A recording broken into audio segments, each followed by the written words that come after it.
Horrible beyond conception was the change which had taken place in my best friend, Crawford Tillinghast.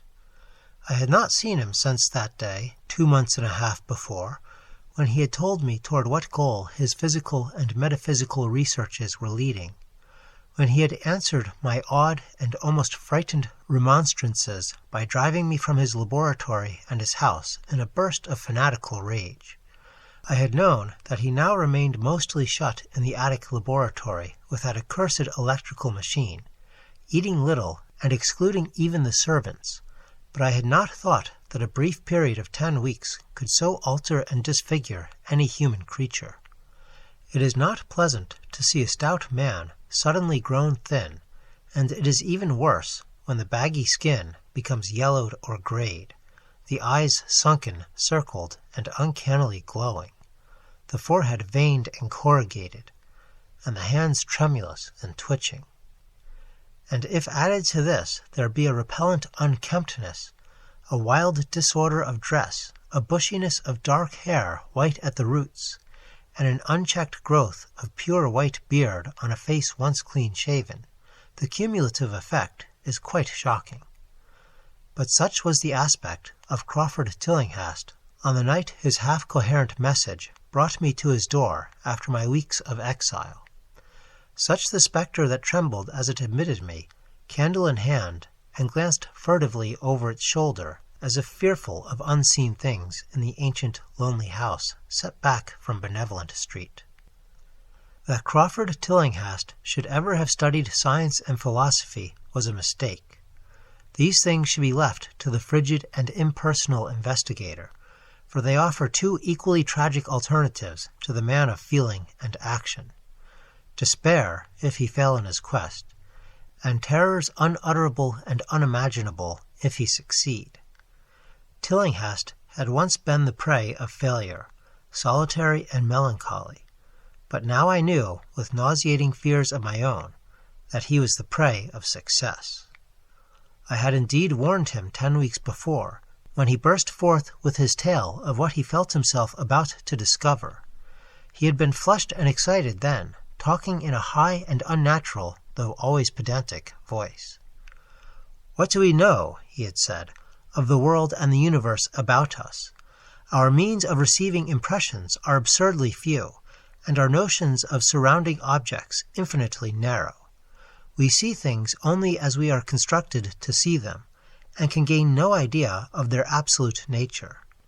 With 5 feeble senses we pretend to comprehend the boundlessly complex cosmos, yet other beings with a wider, stronger, and different range of senses might not only see very differently the things we see, but might see and study whole worlds of matter, energy, and life which lie close at hand, yet can never be detected with the senses we have. I have always believed that such strange, inaccessible worlds exist at our very elbows, and now I believe I have found a way to break down the barriers. I am not joking. Within 24 hours, that machine near the table will generate waves acting on unrecognized sense organs that exist in us as atrophied or rudimentary vestiges. Those waves will open up to us many vistas unknown to man, and several unknown to anything we consider organic life. We shall see that at which dogs howl in the dark, and that at which cats prick up their ears after midnight. We shall see these things, and other things, which no breathing creature has yet seen. We shall overleap time, space, and dimensions, and without bodily motion peer to the bottom of creation. When Tillinghast said these things, I remonstrated, for I knew him well enough to be frightened rather than amused. But he was a fanatic, and drove me from the house. Now he was no less a fanatic, but his desire to speak had conquered his resentment, and he had written me imperatively in a hand I could scarcely recognize. As I entered the abode of a friend so suddenly metamorphosed to a shivering gargoyle, I became infected with the terror which seemed stalking in all the shadows. The words and beliefs expressed 10 weeks before seemed bodied forth in the darkness beyond the small circle of candlelight, and I sickened at the hollow, altered voice of my host. I wished the servants were about, and did not like it when he said they had all left 3 days previously. It seemed strange that old Gregory, at least, should desert his master without telling as tried a friend as I. It was he who had given me all the information I had on Tillinghast after I was repulsed in rage. Yet I soon subordinated all my fears to my growing curiosity and fascination. Just what Crawford Tillinghast now wished of me I could only guess, but that he had some stupendous secret or discovery to impart I could not doubt. Before I had protested at his unnatural pryings into the unthinkable. Now that he had evidently succeeded to some degree, I almost shared his spirit, terrible though the cost of victory appeared. Up through the dark emptiness of the house, I followed the bobbing candle in the hand of the shaking parody on man. The electricity seemed to be turned off, and when I asked my guide, he said it was for a definite reason. It would be too much. I would not dare, he continued to mutter. I especially noted his new habit of muttering, for it was not like him to talk to himself. We entered the laboratory in the attic, and I observed that detestable electrical machine, glowing with a sickly, sinister, violet luminosity. It was connected with a powerful chemical battery, but seemed to be receiving no current, for I recalled that in its experimental stage it had sputtered and purred when in action. In reply to my question, Tillinghast mumbled that this permanent glow was not electrical in any sense that I could understand. He now seated me near the machine, so that it was on my right, and turned a switch somewhere below the crowning cluster of glass bulbs. The usual sputtering began, turned to a whine, and terminated in a drone so soft as to suggest a return to silence. Meanwhile, the luminosity increased, waned again, then assumed a pale outre color, or blend of colors, which I could neither place nor describe. Tillinghast had been watching me, and noted my puzzled expression. "Do you know what that is?" he whispered. "That is ultraviolet." He chuckled oddly at my surprise. "You thought ultraviolet was invisible, and so it is, but you can see that and many other invisible things now. Listen to me. The waves from that thing are waking 1,000 sleeping senses in us, senses which we inherit from aeons of evolution, from the state of detached electrons to the state of organic humanity. I have seen truth, and I intend to show it to you. Do you wonder how it will seem? I will tell you." Here Tillinghast seated himself directly opposite me, blowing out his candle and staring hideously into my eyes. "Your existing sense organs, ears first, I think, will pick up many of the impressions, for they are closely connected with the dormant organs. Then there will be others. You have heard of the pineal gland. I laugh at the shallow endocrinologist, fellow dupe and fellow parvenu of the Freudian. That gland is the great sense organ of organs. I have found out. It is like sight in the end, and transmits visual pictures to the brain. If you are normal, that is the way you ought to get most of it. I mean, get most of the evidence from beyond." I looked about the immense attic room with the sloping south wall, dimly lit by rays which the everyday eye cannot see. The far corners were all shadows, and the whole place took on a hazy unreality which obscured its nature and invited the imagination to symbolism and phantasm. During the interval that Tillinghast was silent, I fancied myself in some vast and incredible temple of long-dead gods, some vague edifice of innumerable black stone columns reaching up from a floor of damp slabs to a cloudy height beyond the range of my vision. The picture was very vivid for a while, but gradually gave way to a more horrible conception, that of utter, absolute solitude in infinite, sightless, soundless space. There seemed to be a void, and nothing more, and I felt a childish fear which prompted me to draw from my hip pocket the revolver I always carried after dark since the night I was held up in East Providence. Then, from the farthermost regions of remoteness, the sound softly glided into existence. It was infinitely faint, subtly vibrant, and unmistakably musical, but held a quality of surpassing wildness which made its impact feel like a delicate torture of my whole body. I felt sensations like those one feels when accidentally scratching ground glass. Simultaneously, there developed something like a cold draft, which apparently swept past me from the direction of the distant sound. As I waited breathlessly, I perceived that both sound and wind were increasing, the effect being to give me an odd notion of myself as tied to a pair of rails in the path of a gigantic approaching locomotive. I began to speak to Tillinghast, and as I did so, all the unusual impressions abruptly vanished. I saw only the man, the glowing machine, and the dim apartment. Tillinghast was grinning repulsively at the revolver which I had almost unconsciously drawn, but from his expression I was sure he had seen and heard as much as I, if not a great deal more. I whispered what I had experienced, and he bade me to remain as quiet and receptive as possible. "Don't move," he cautioned, "for in these rays we are able to be seen as well as to see. I told you the servants left, but I didn't tell you how. It was that thick-witted housekeeper.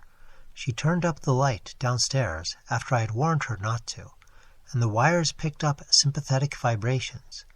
It must have been frightful. I could hear the screams up here in spite of all I was seeing and hearing from another direction.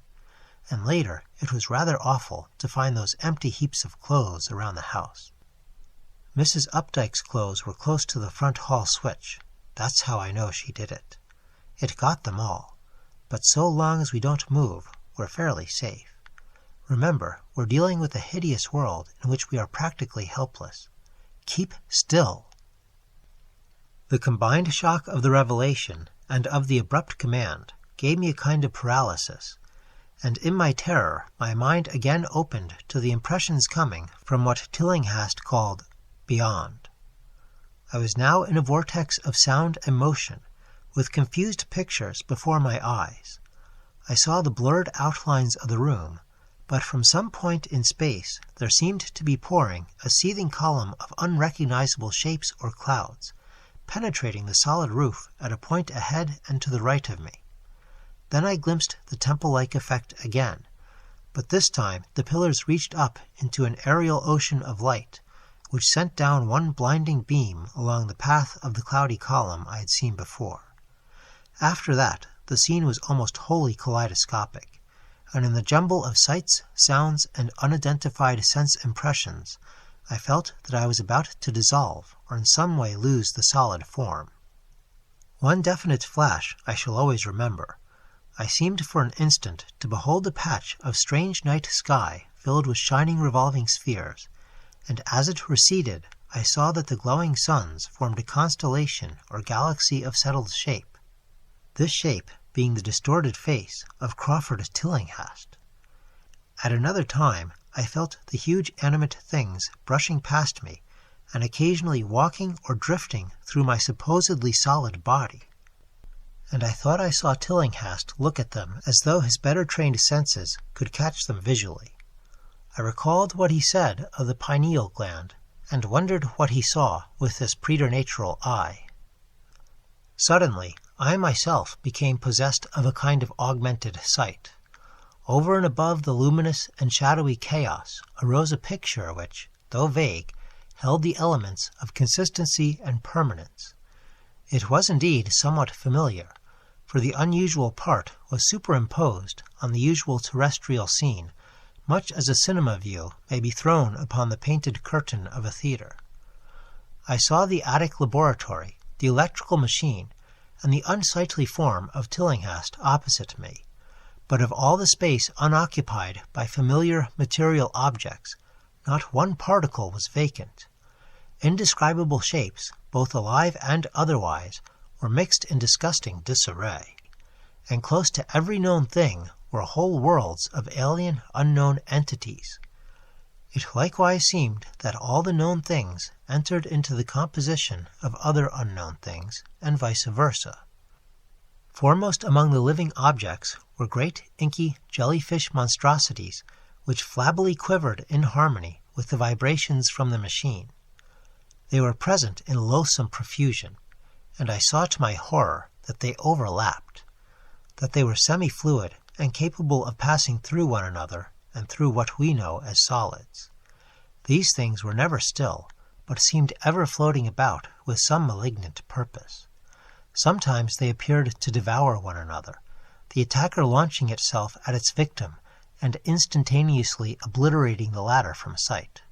Shudderingly, I felt that I knew what had obliterated the unfortunate servants, and could not exclude the things from my mind as I strove to observe other properties of the newly visible world that lies unseen around us. But Tillinghast had been watching me, and was speaking. "You see them, you see them. You see the things that float and flop about you, and through you every moment of your life. You see the creatures that form what men call the pure air and the blue sky. Have I not succeeded in breaking down the barrier? Have I not shown you worlds that no other living men have seen?" I heard him scream through the horrible chaos, and looked at the wild face thrust so offensively close to mine. His eyes were pits of flame, and they glared at me with what I now saw was an overwhelming hatred. The machine droned detestably. "You think those floundering things wiped out the servants? Fool, they are harmless. But the servants are gone, aren't they? You tried to stop me. You discouraged me when I needed every drop of encouragement I could get. You were afraid of the cosmic truth, you damned coward. But now I've got you. What swept up the servants? What made them scream so loud? Don't know, eh? You'll know soon enough. Look at me. Listen to what I say. Do you suppose there are really any such things as time and magnitude? Do you fancy there are such things as form or matter? I tell you I have struck depths that your little brain can't picture. I have seen beyond the bounds of infinity, and drawn down demons from the stars. I have harnessed the shadows that stride from world to world to sow death and madness. Space belongs to me, do you hear? Things are hunting me now, the things that devour and dissolve, but I know how to elude them. It is you they will get, as they got the servants. Stirring, dear sir, I told you it was dangerous to move. I have saved you so far by telling you to keep still, saved you to see more sights and to listen to me. If you had moved, they would have been at you long ago. Don't worry, they won't hurt you. They didn't hurt the servants. It was seeing that made the poor devils scream so. My pets are not pretty, for they come out of places where aesthetic standards are very different. Disintegration is quite painless, I assure you, but I want you to see them. I almost saw them, but I knew how to stop. You are not curious? I always knew you were no scientist. Trembling, eh? Trembling with anxiety to see the ultimate things I have discovered. Why don't you move, then? Tired? Well, don't worry, my friend, for they are coming. Look, look, curse you, look! It's just over your left shoulder. What remains to be told is very brief, and may be familiar to you from newspaper accounts. The police heard a shot in the old Tillinghast house and found us there, Tillinghast dead and me unconscious. They arrested me because the revolver was in my hand, but released me in 3 hours after they found it was apoplexy which had finished Tillinghast, and saw that my shot had been directed at the noxious machine which now lay hopelessly shattered on the laboratory floor. I did not tell them very much of what I had seen, for I feared the coroner would be skeptical. But from the evasive outline I did give, the doctor told me that I had undoubtedly been hypnotized by the vindictive and homicidal madman. I wish I could believe that doctor. It would help my shaky nerves if I could dismiss what I now have to think of the air and the sky about and above me. I never feel alone or comfortable, and a hideous sense of pursuit sometimes comes chillingly on me when I am wary. What prevents me from believing the doctor is this one simple fact, that the police never found the bodies of those servants whom they say Crawford Tillinghast murdered.